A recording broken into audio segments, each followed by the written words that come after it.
Vamos a abrir, si les parece, crónica del desafío separatista que está ocurriendo en Cataluña. Hoy, en el Juzgado de Instrucción número 13 de Barcelona, declaraba como imputado una de las figuras más importantes, más relevantes de todo este proceso. Digamos que es la persona por la que empezó todo. Una persona, un boca chancla, como se dice muchas veces comúnmente, que a finales del año pasado, del año 2016, disculpen, empezó a dar una serie de conferencias políticas en diversos puntos de la geografía catalana, informando cómo iba la Constitución de la República, cómo iba el mal llamado procés independentista. Entre otras cosas, el señor Santiago Vidal, ex juez, suspendido por prevaricación, y ex senador de Esquerra Republicana, dijo cosas como las que van a ver, que motivaron la querella que presentó Vox en Barcelona y la denuncia del abogado Miguel Durán. Vean y después nos informamos de cómo ha ido la declaración de hoy del ex juez Vidal. El govern de la Generalitat de Catalunya té totes les vostres dades fiscals. Això és legal? Doncs no, perquè això està protegit per la llei de bases de dades, de protecció de bases de dades del govern espanyol. Però tontos no en som. Ja sabem que no ens les facilitaran de manera voluntària. I això serveix pel cens electoral i serveix per tantes i tantes altres coses. Tindrem pressupostos i no seran uns pressupostos per la comunitat autònoma de Catalunya de l'any 2017. Seran uns pressupostos per la construcció de la futura república de Catalunya de l'any 2018. Bueno, esto es lo que decía el ex juez Vidal, el ex senador, que hoy comparecía ante el juez instructor del juzgado número 13 de Barcelona, y está con nosotros Pedro Fernández, que como saben es vicesecretario jurídico de Vox, la acusación popular que está personado tanto en el juzgado este de Barcelona como en el Tribunal Supremo, y ha estado presente en la declaración. Pedro, buenas noches. Hola, buenas noches. ¿Qué tal? Gracias por estar con nosotros en El Gato. Igualmente. Bueno, ¿qué es lo que han trascendido algunas de las declaraciones del juez, el ex juez Vidal, del ex senador de Esquerra, ante el juez? Pero ha dicho que muchas de estas declaraciones que no eran reales, que eran simples ideas para un eventual futuro Estado catalán. Es decir, yo no sé si habéis notado arrepentimiento, que se desdecía. ¿Cómo lo habéis vivido? Bueno, primero un matiz. Yo he estado en Barcelona, efectivamente, pero quien ha estado en la sala ha sido el compañero de Barcelona, que me ha transmitido luego la información. Por un problema técnico, pues ha estado él.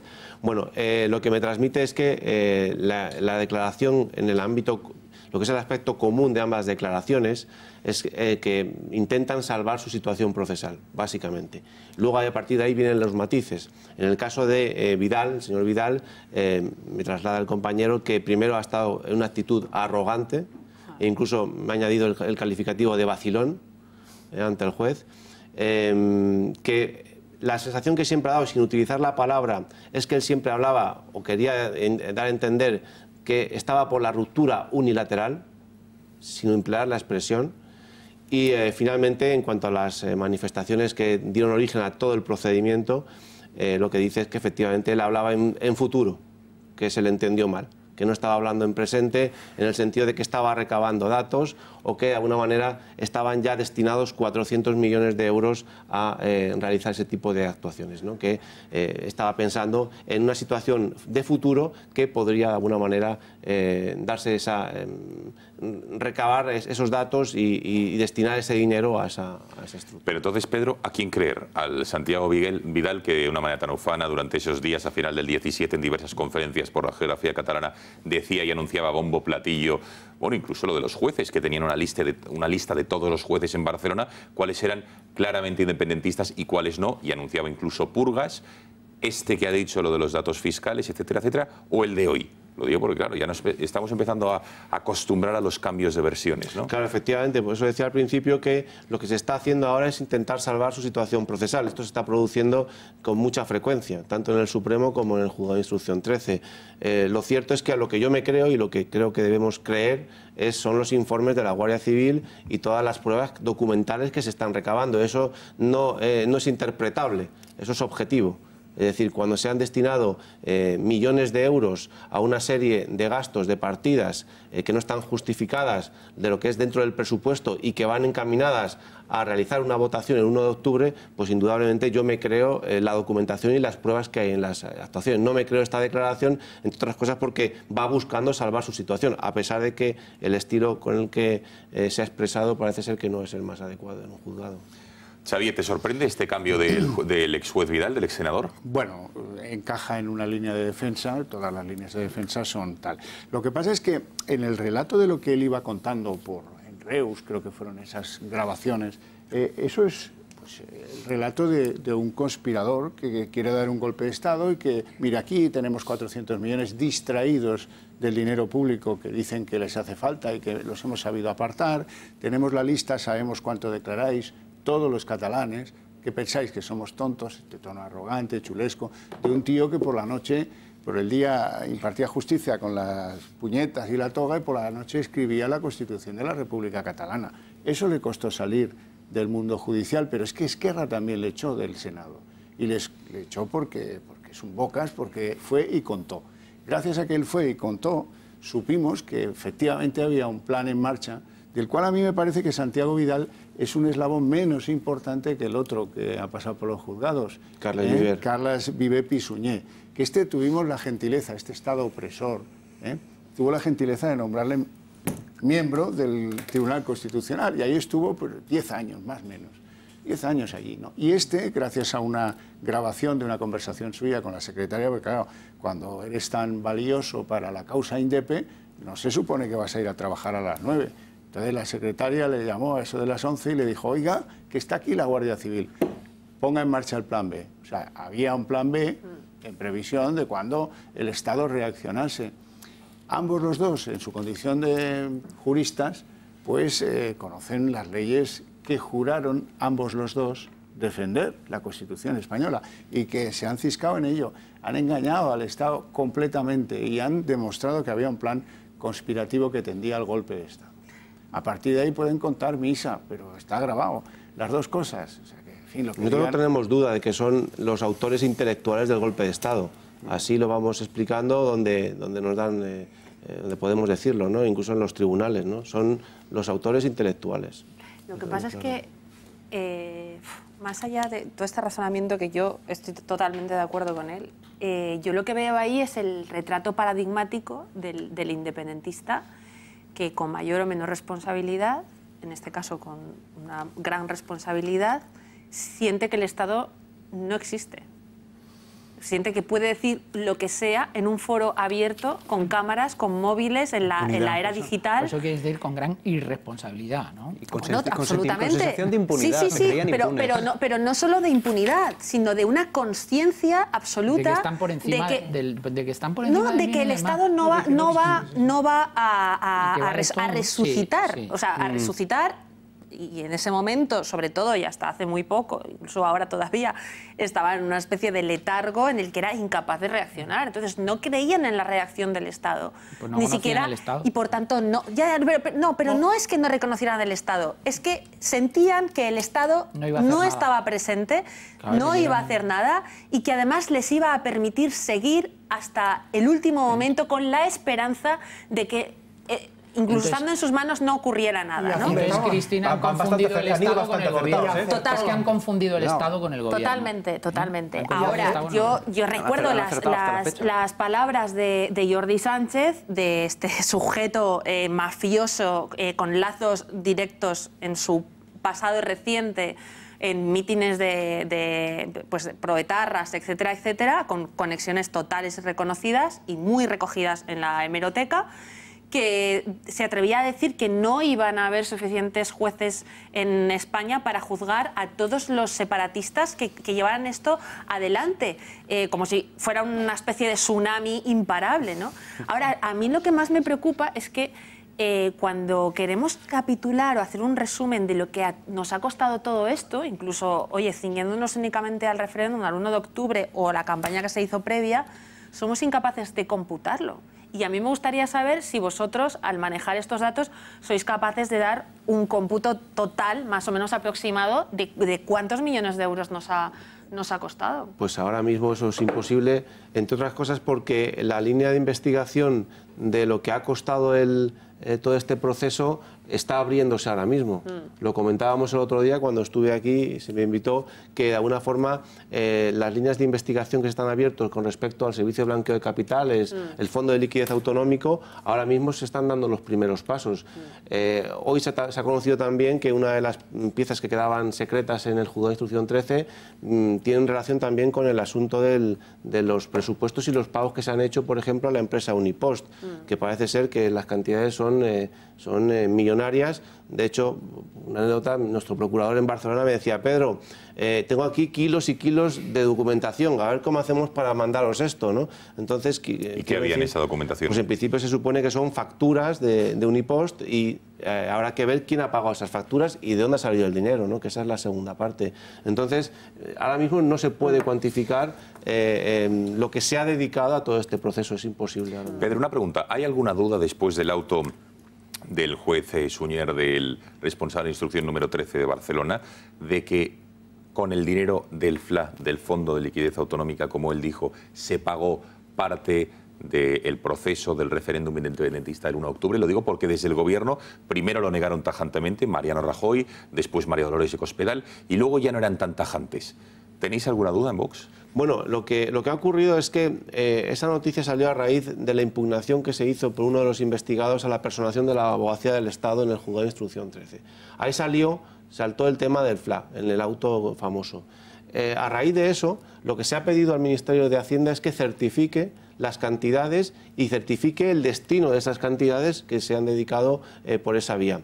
Ahora mismo donde estamos es que el Ministerio de Hacienda ha requerido a la Generalidad para que justifique dónde ha destinado todo ese dinero. Y es en el punto en el que estamos. Entonces, da la impresión como que cada uno está lanzándose la pelota al otro y ya veremos si algún día acabamos en algún sitio. Pero claro, el gobierno está llevándole la contraria directamente a las declaraciones que se hicieron la semana pasada. Es decir, si ahora Hacienda está requiriendo a la Generalitat que certifique unos gastos concretos, está negando la mayor, porque la semana pasada se decía que esos gastos estaban justificadísimos, lo cual no es cierto. Claro.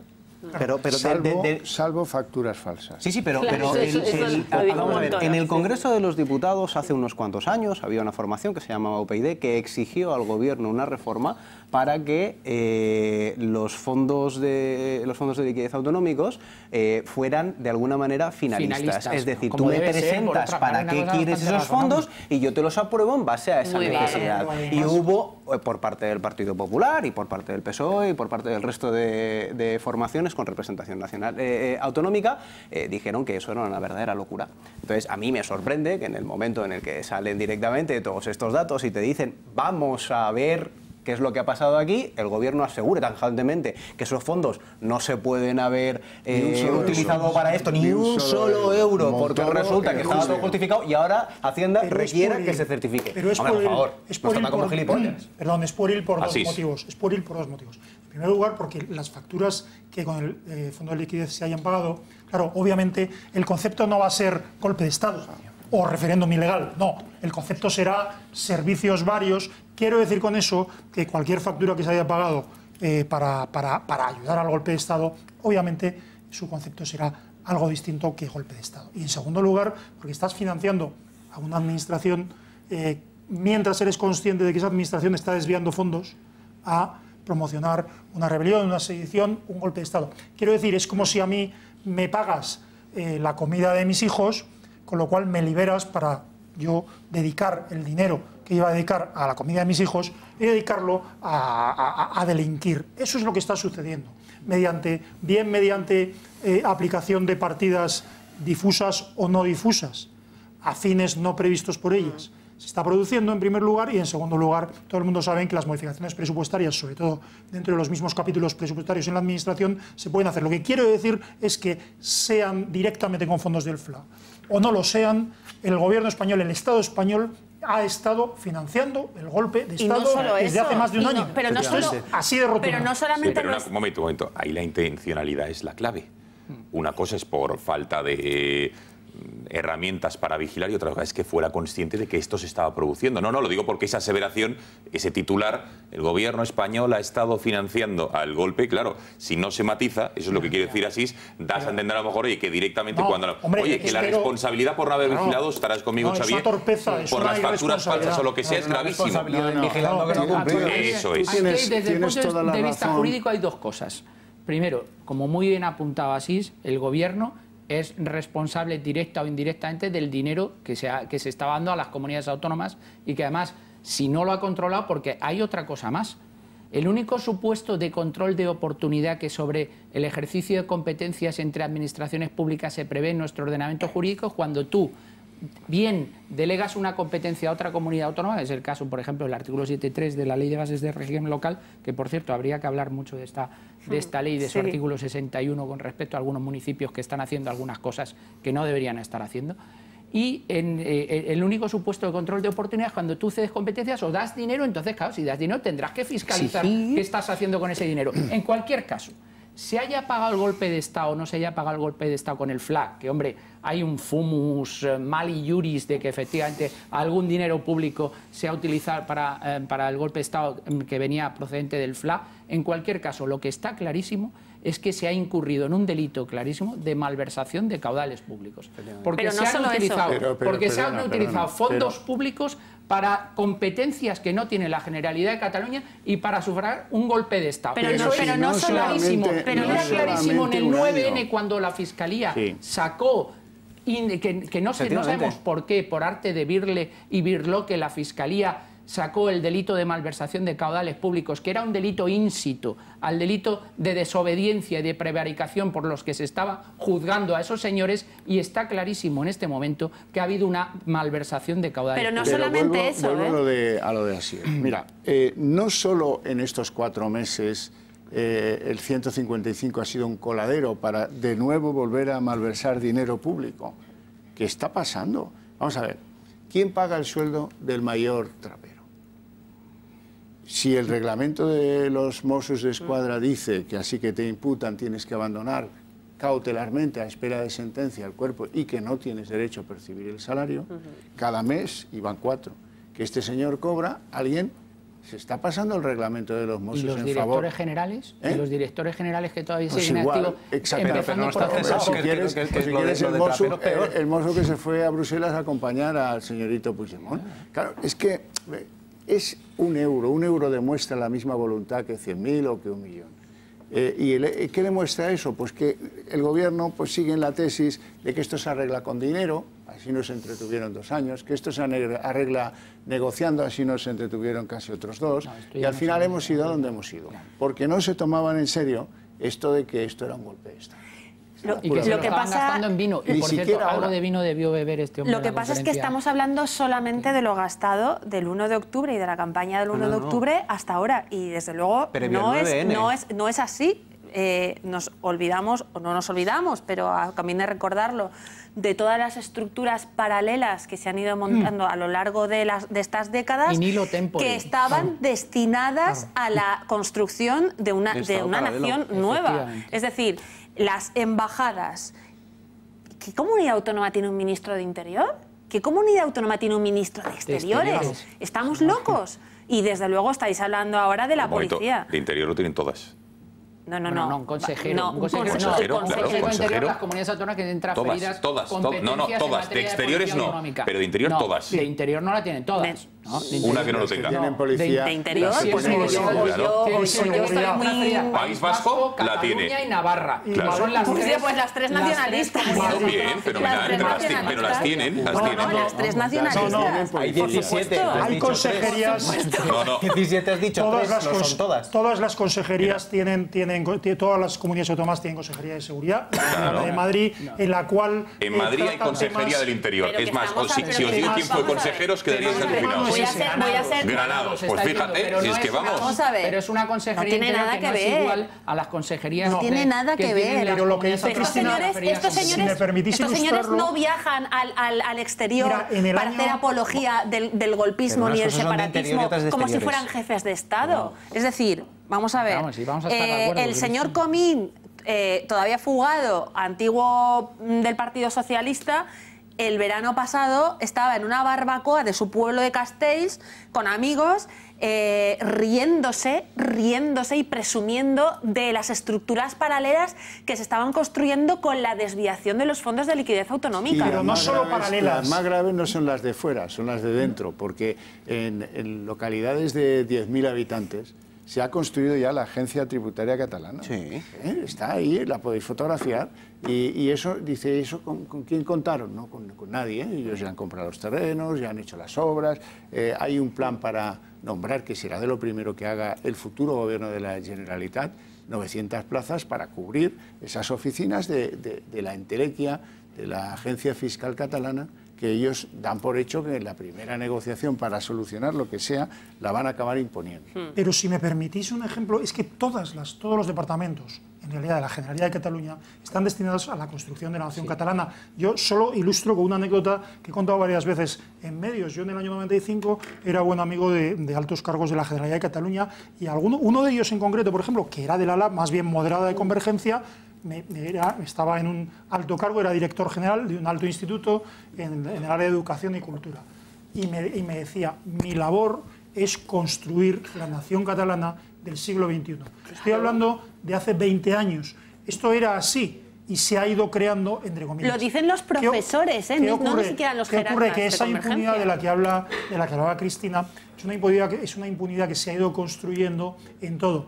Los catalanes, mayoritariamente castellanoparlantes, han sabido siempre que cualquier atropello, digamos, tanto social como jurídico, no iba a encontrar normalmente respuesta, desde luego, del gobierno no, pero del Estado tampoco y de los tribunales normalmente no. ¿Qué ocurre? Que solo se ha producido esa respuesta, contundente o no, sería discutible, cuando, digamos, ya se ha llegado a romper la baraja, a dar el puñetazo encima de la mesa, ¿no? A dar el golpe de Estado. Entonces ahí el Estado ha dicho que no, pero los catalanes que no son golpistas y los catalanes, en fin, que se sienten españoles, que son la mayoría de los catalanes, por primera vez, desgraciadamente, en 35 años, por primera vez se han sentido atendidos. Por eso han salido a la calle el 8 de octubre. Por eso hay que apoyarles y decirles, no solo os vamos a apoyar en la defensa contra el golpe de Estado, sino en la defensa contra el atropello de todos y cada uno de vuestros derechos. Sí, pero ampliemos, un segundo,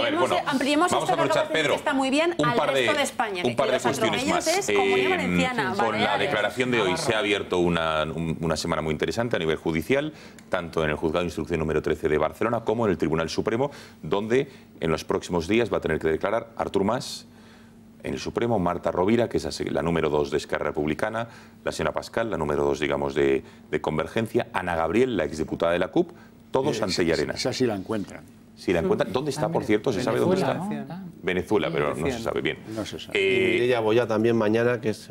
Y Mireia Boya, efectivamente. Mañana. Interesantes todos, ¿no? Sí, todos interesantes. Por su papel en el proceso. Sí, estos, digamos, son la segunda tanda que abrió como investigados el juez Llarena. En principio no tiene ninguna medidas cautelares que se le hayan impuesto, pero no se descarta que en alguno de los casos, además particularmente el de mañana, llama la atención porque se han hecho declaraciones por parte de esta señora bastante claras en la vía de la unilateralidad. Pues no descartamos que a raíz de esa declaración podamos pedir medidas cautelares, porque desde luego con varios consejeros fugados y con esos antecedentes, pues desde luego no es descartable. Desde luego sí que se abre esta semana y la siguiente, particularmente la semana que viene, donde se concentran el mayor número de declaraciones, pues una semana en ese sentido muy interesante. Una última cuestión de Xavier. Y en la justicia en Barcelona, ¿cómo va la cosa? Después de lo que hemos visto hoy, a partir de esas declaraciones de esta oleada de políticos que fueron llamados segunda versión, ¿ahora qué toca? ¿Qué queda? En Barcelona. Bueno, en Barcelona la instrucción va un poco a su aire en el sentido de que ahí todavía no han declarado ninguno que pueda estar aforado, porque en el caso de que haya salido diputado ya probablemente habría que buscar la manera de si acude al Tribunal Superior de Justicia de Cataluña o lo remite también la causa con respecto a este aforado en concreto al Tribunal Supremo. Por eso, hasta ahora el juez de instrucción 13 se está dedicando a aquellos investigados de tercer nivel, segundo nivel o primer nivel, pero que no tengan ningún tipo de problema con el aforamiento. La causa en respecto a estos va a continuar ahí, yo creo, no va a haber cambios. Todos los demás, yo creo que al final van a acabar todos en el Tribunal Supremo, que tengan relevancia, como en el caso de Cuixart y de Sánchez, aunque en el caso de Cuixart no es diputado ni es aforado, pero tiene mucha importancia en lo que es el golpe de Estado, al igual que la causa que se refiere a Trapero, que aunque sigue en la Audiencia Nacional, yo creo que por poco tiempo, yo creo que va a acabar igualmente. Tiene sentido. Sobre todo además después de las declaraciones de Pérez de los Cobos. Yo creo que es que el nombre de Trapero, yo creo que fue el más nombrado aquella declaración, después del propio coronel, ¿no? Es decir, que entonces no tiene tampoco mucho sentido. Y todo lo demás que siga en el Supremo. Básicamente seguirán cada uno por su lado, pero con un sentido procesal que yo creo que es coherente. Pedro Fernández, vicesecretario jurídico de Vox, gracias por haber estado esta noche en El Gato, recién llegado desde Barcelona, testimonio de primera mano de lo que ha ocurrido en el juzgado de instrucción número 13. Gracias y buenas noches. Muchas gracias.